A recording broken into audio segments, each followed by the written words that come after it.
age at times. But yeah, I think they got a good group, and they seem supportive of each other. The Thunder hung around that game. Spurs, it seemed like they were going to pull away a lot of the time, and the Thunder would get the lead down, keep the lead not too high, and they only lost by 8. And I thought they played well this year to make it back to the conference finals, sweep your way there, and only lose by 8 to a team that good as the Spurs are. They did better than any conference champion in the past, since we haven't had a repeat champion. Because the Raptors in 2019 won. The next year, they didn't make the conference finals. The Celtics versus the Heat was the conference finals in the East. Then the Lakers won in 2020. Conference finals for the West next year was Suns Clippers, so the Lakers didn't make it. And then the Bucks won in 2021. And then the conference finals for the next year was Celtics Heat. The Bucks didn't make it. Warriors won the next year, 2022. Conference finals for the West in 2023 was Nuggets Lakers. Nuggets win in 2023. Conference finals for 2024 was Wolves Mavs. Nuggets didn't make it. And then the Celtics win in 2024. Conference finals for 2025 in the East was Knicks Pacers. Celtics didn't make it. And then the Thunder were finally the ones that made it. And they took the Spurs to a 7-game series and lost by 8. And, they really could have won game 1. So I don't think they have anything to be ashamed of. I don't think they really have a lot to overreact to, honestly. They're still a championship caliber team. And, I think people make too many changes sometimes when you just should build and get better together. They got a young team. They can keep getting better. Obviously, the Spurs are going to be around, but I don't think the Spurs are unbeatable. They dropped a game to Portland. They dropped 2 games to the Wolves with a bunch of injuries. And I know that Wolves team plays really good, with all those injuries. And then they were down 3-2 this series. So I don't think the Thunder should feel like they have to do something this offseason. Obviously, they have decisions to make with Dort and somebody else, Hartenstein, I think.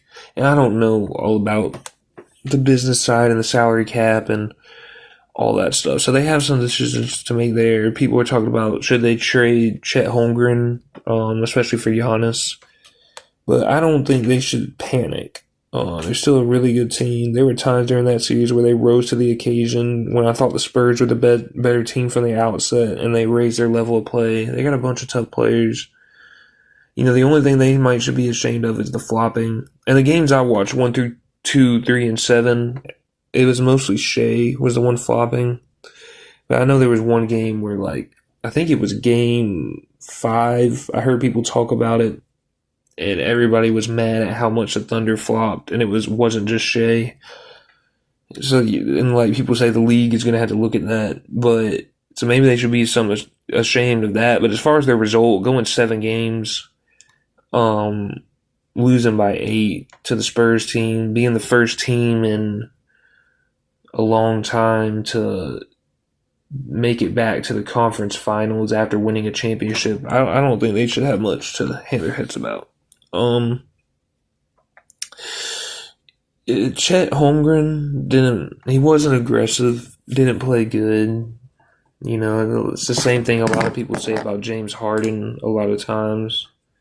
Even though this year I think Donovan Mitchell should have done more than him in that playoff run. But just not being aggressive, not getting shots up. And I get to some degree, because Wemby did the same thing to Gobert, and I really didn't watch much of the Blazers series, just I think part of game 1, and that was it.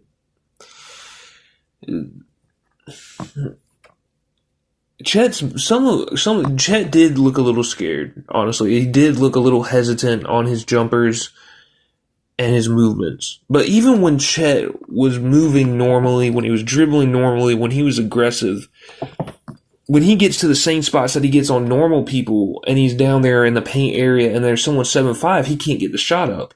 And that's kind of what Rudy Gobert was doing. Not that Rudy Gobert has much of an offensive game, but when he does, seal, turn around, want to get his hook up, and there's a 7'5" person there who's athletic and can jump, it's like he can't get the shot off. And then Wemby will go out there and contest you from the outside with Holmgren too. So he just kind of, Wemby can bottle up people. And Holmgren could have played better. He definitely could have.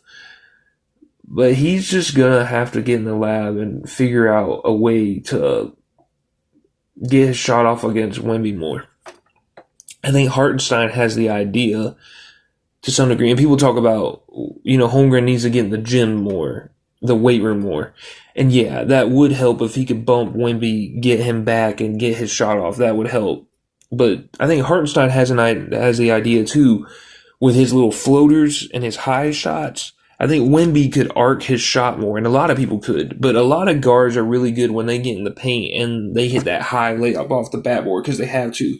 I think Holmgren could work on those little floaters that Hartenstein does because he's a way better shooter than Hartenstein. I think he could get it down to where he could have his little floaters, and that would be a way that he could contribute to the offense.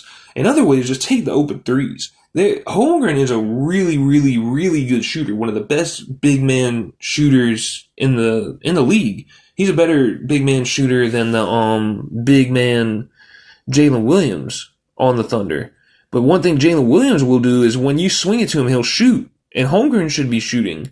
That's the one part, that where I think Wemby kind of got to it. When he's not taking threes that he takes all the time and he's open or got enough space, that's where it was like, okay, I get when you're driving in and Wemby's got his arms up and you can't get the shot off, but why are you not taking open threes?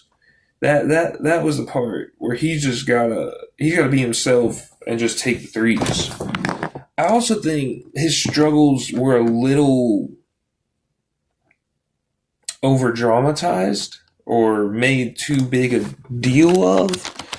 Because if you actually look, he averages 17 points a game.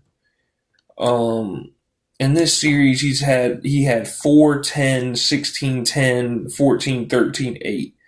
He's not like this 25 or 30 point scorer, and I don't know that adds up to 10.7 points. So there is a drop off, or the averages too. But 16 is almost its average, 14 is almost its average, 13 is almost its average. And I realize to hit your average, you have to go above it.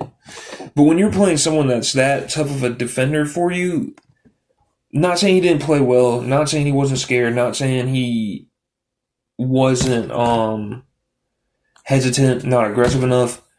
Yeah, all that. But I just feel like we're going so overboard, acting like Holmgren's supposed to be this dominant scorer when that's really not what he is. He's a third guy, and he had to play the second guy, and he should have been more aggressive. He should have done better. But I think we're overrating how much he scores. I think that's part of why he's being looked at so bad. And I don't think you have to move him. Me personally, I would like a more physical big, but that's kind of old school. But as far as him doing anything to be automatically traded, I don't think he's done anything like that. I want to talk about Shea. Shea played really good. He hit a ton of his shots. I said in the podcast earlier, it seems like he's not getting the mid-range shots he was, and it seems like he's a better player than last year. He moves around better. He gets to the basket better to me. He just covers more space when he dribbles, or at least that I remember. But as far as like his get to the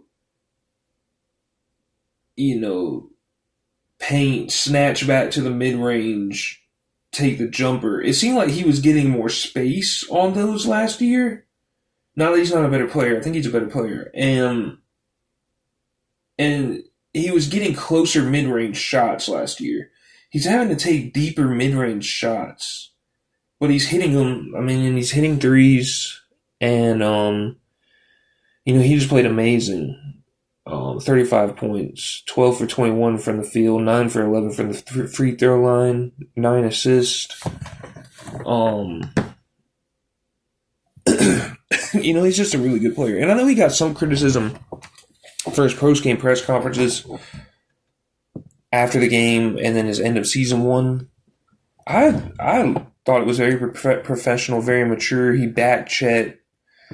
I know they asked him about and I didn't listen to I only listened to part of the end of season one, and I listened to just snippets that, of the, right after the game one that came on TV or that I saw on YouTube Shorts or whatever. But he backed Chet, he backed his GM, which I kind of wish he would have said, Sam Presti's the greatest GM ever. He could do what he wants. At the same time, I do kind of wish to bring our guys back. But that's fine. And teams are always going to change anyways. But he backed his players. He backed his GM. He backed his coach. The stuff he said about his coach, being a person that genuinely cares about everyone else and not himself. He said it was a failure that they lost, which I'm glad he said, because I know Giannis was saying years ago there is no failure in sports, and that's just not true to me. And Giannis is a great player, but there's way more failure than success for everyone in sports, honestly. So I'm glad he can acknowledge that, and he just seems like he's coming back better and better every year. Hopefully they'll cut the flopping out of the league so he can't do it. I thought he handled, I listened to Scott Van Pelt and his co-host on his podcast, a segment from them, and just how they were just talking about how he handled the loss as far as how he played, how he kept fighting, how he kept hitting every single shot. And they said something like, Scott Van Pelt said, there's a lot of moments during the game where it's like, you have to hit this shot. And that's where all the stupid analytics and stuff like that don't mean anything to me. Because I already said this on this podcast, or, well, not this podcast, but, one of my other podcasts, the I don't know what I'm talking about podcast. Matt Kellerman, I think he's really smart, said years ago that the last shot doesn't mean anything compared to a random shot in the first or second quarter. And that's totally wrong. It's just so much more pressure to take that shot. You can have chills, and even if you don't, you just feel the pressure more of that shot because it means way more.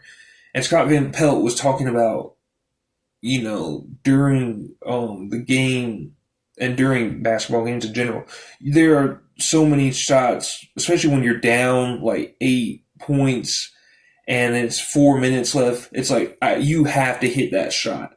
And he was saying Shea hit all those shots to keep them in the game, except for one towards the end.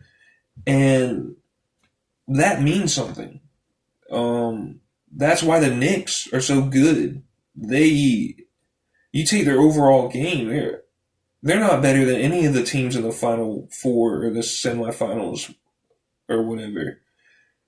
But it's because when it gets down to the end, Brunson and Bridges are going to hit every shot just about that you need to, just like Brunson did in game one. And I think Bridges hit one of those shots too. And, for Shai Gilgeous-Alexander to keep them in it by hitting those shots and then just handling the post game,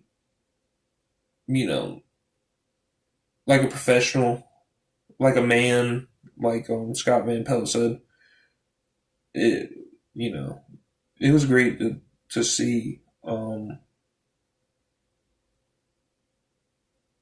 So, yeah, I thought he ended up, it was a good look for him, the end of the series, even though they lost. And And overall, I think it's not a bad look for the Thunder. For them to be the first team that makes the conference finals the year after they win the championship in years, with all the, especially with all the second apron stuff going on and how teams don't want to go into that second apron. I thought it was impressive, even though they got to basically keep their players this year anyways, and added Jared McCain, who really helped. So Knicks versus Spurs.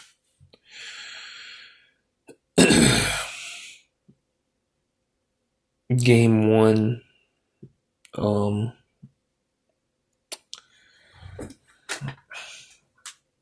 With the Knicks, I thought OG Anunoby played well. I thought he got to the basket, hit some free throws at the end.